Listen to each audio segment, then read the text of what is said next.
Bonjour à tous, merci d'être là. Je vous présente aujourd'hui le travail que je réalise et la formation qui commence ce prochain 6 octobre 2017 à Jussy, Genève, sur place ou online ou en différé.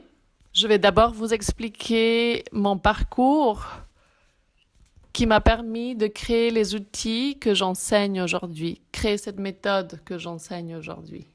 Je suis Paula Sanz et je suis née en Colombie et depuis toute petite, je m'amuse à jouer avec ma réalité. Qu'est-ce que j'entends par ça? Depuis toute petite, je considère que tout ce qui m'entoure est vivant. Je joue donc à déplacer les nuages pour avoir du soleil, à surélever une personne avec la force de 2 doigts et la pensée avec mes copines et ma sœur, à regarder l'énergie, l'électricité qui se voit en séparant mes mains, en les éloignant l'une de l'autre. Et en même temps aussi, je vois les êtres de la nature et les personnes décédées qui sont restées coincées dans cette dimension. Donc pour moi, tout ça, c'est normal jusqu'au moment où je vois qu'il n'y a pas tout le monde qui voit ces esprits et qui voit les esprits de la nature. Et ceci me remplit de peur parce que je me sens seule dans cet univers. Donc en voyant cela, je vais vouloir appartenir, vouloir socialiser avec des gens qui n'ont pas du tout cette conscience des autres dimensions. Et je vais quelque part nier mon don pour pouvoir être aimé, pour pouvoir être apprécié. Entre-temps, je grandis dans la peur parce que je suis perturbée par ce don. Je subis ce don plutôt que d'être dans le pouvoir. À l'âge de 22-23 ans, je suis diagnostiquée de sclérose en plaques. J'ai des douleurs très fortes au dos et je reste bloquée de mon côté gauche du dos. Petit à petit, je m'atrophie, donc j'arrive à me paralyser jusqu'au point de plus contrôler mon périnée. C'est une maladie qui n'a pas de guérison pour la médecine traditionnelle et pourtant, je ne me suis jamais appropriée de ce diagnostic. Pour moi, ce diagnostic, c'est une information de plus qui me permet de prendre conscience de ce que j'ai créé jusqu'à maintenant. La sclérose en plaques touche le système nerveux et au fond de moi, je sais que jusqu'à ce moment-là de ma vie, j'ai grandi dans la peur. Je sens donc que c'est le moment de accueillir ce changement et de voir en face cette peur, ce don. Donc la médecine traditionnelle n'a pas de solution pour la guérison et je fais plein de soins alternatifs. J'arrive de toute façon à me paralyser et cette situation m'amène à une prise de conscience très profonde. Je réalise que je dois mourir de quelque chose ou je vais mourir. Par synchronicité, le lendemain même de cette prise de conscience, je connais un coach sportif qui va me permettre de changer ma façon de voir la vie et prendre conscience que cette maladie, je l'ai créée. En arrivant chez lui, le coach demande qu'on me pose sur sa table de massage. À ce moment, je suis toute bloquée, donc j'arrive pas à monter mes bras ou bouger mes jambes. Je lève mes bras en haut de ma tête et il me met 2 poids dans chaque main. Il me demande que pour quitter son cabinet, je ramène mes 2 bras le long de mon corps. Cet événement va me marquer pour toute la vie. Parce que juste avec le fait qu'il me lève les bras, la douleur est insupportable. Au fond de moi, je comprends ce qu'il me demande. Mais je commence à pleurer de la douleur atroce et à paniquer parce que j'arrive pas. Et à ce moment, il me tape sur le front avec ses gros doigts. Il a des énormes mains et des gros doigts. Et il me dit, ton problème vient de là. Tu dois changer ça pour que tu puisses changer ta réalité. J'ai senti comme s'il avait appuyé sur un bouton de conscience que j'avais déjà en moi et il a mis des mots à ma conscience. Ça m'a fait un déclic et avec toute ma force de ma pensée, Même si j'ai eu énormément de douleur, j'ai ramené mes bras le long de mon corps. Après 3 mois intenses de coaching sportif, je reprends le pouvoir sur mon corps et ma vie change. Jusqu'à cet instant de ma vie, je subissais une réalité qui était dictée, qui était externe à moi. Et grâce à cette reprise de pouvoir sur mon corps, grâce à cette guérison, je vois que je peux créer ma réalité. Et cet événement me rappelle quelque chose que j'avais oublié, et c'est que toute petite, je jouais avec la réalité. C'est comme si toutes ces années où j'ai voulu plaire, j'ai oublié de communiquer avec ma réalité. J'ai oublié de créer ma réalité. À ce moment de ma vie, je suis à l'université. Je vais commencer ma 4e année de sciences politiques. Et après cette prise de pouvoir sur mon corps, j'ai envie de tout changer dans ma vie. Je nettoie les relations.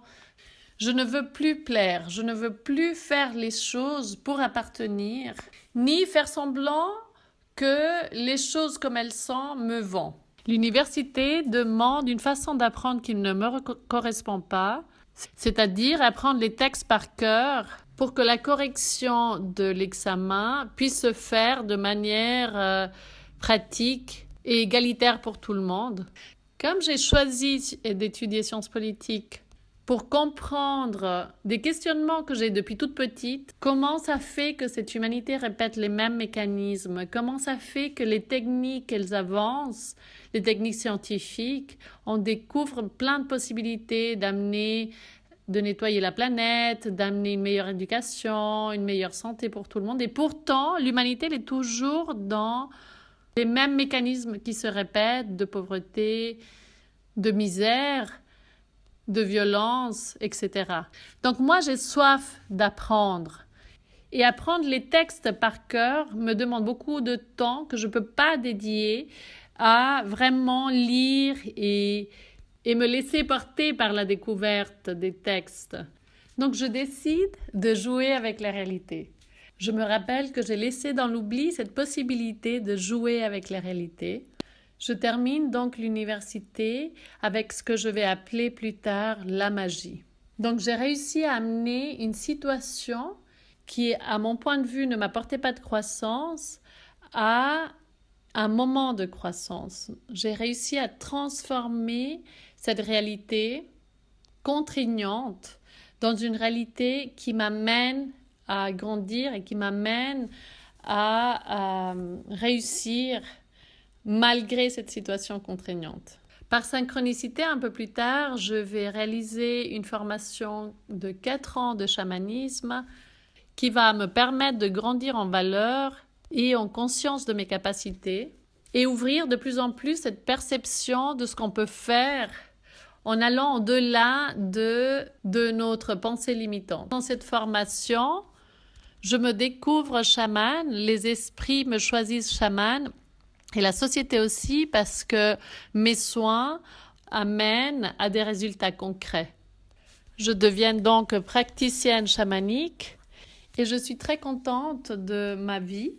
Et pourtant, je sens encore que je manque d'un élément.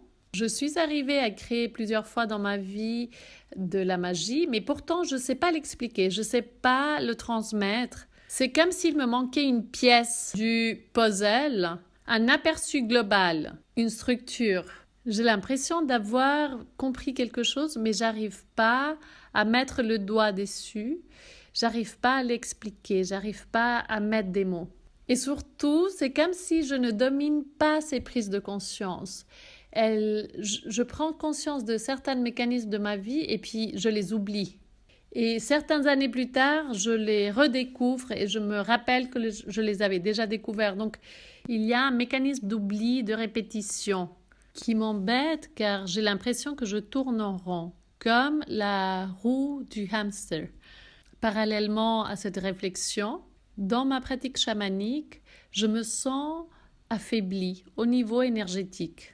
Physiquement, je vais très bien, l'énergie physique va très bien, mais quelque part, je sens que je suis affaiblie énergétiquement. Je réalise donc un voyage chamanique pour voir qu'est-ce qui se passe et l'image qui m'est montrée, c'est d'un anneau de lumière, donc ma lumière, à laquelle plein de petites fils se sont accrochés.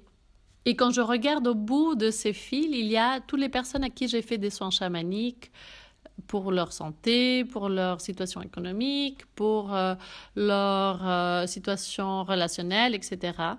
Et à travers ce voyage chamanique, je découvre que ces personnes-là se sont accrochées à mon énergie, à ma lumière, parce qu'ils m'ont donné leur pouvoir.